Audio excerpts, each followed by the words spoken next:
Dalawang construction worker ang sugatan matapos mabagsakan ng pader sa Quezon City. Naabutan ng mga rescuer ang dalawang biktima sa ikalawang palapag ng dinedemolish na bahay sa Barangay Amihan. Nakadagan sa kanila ang malaking bahagi ng gumuhong pader. Agad silang sinagip at dinala sa ospital. Ayon sa isang kagawad, parehong may tama sa ulo ang mga biktima.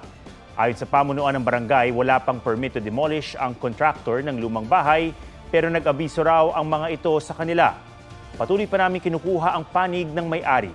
Tumanggi namang humarap sa kamera ang punong barangay pero nakikipag-ugnayan naman daw sila o ang may-ari na nangakong sasagutin ng kanyang contractor ang pagpapagamot sa dalawang biktima.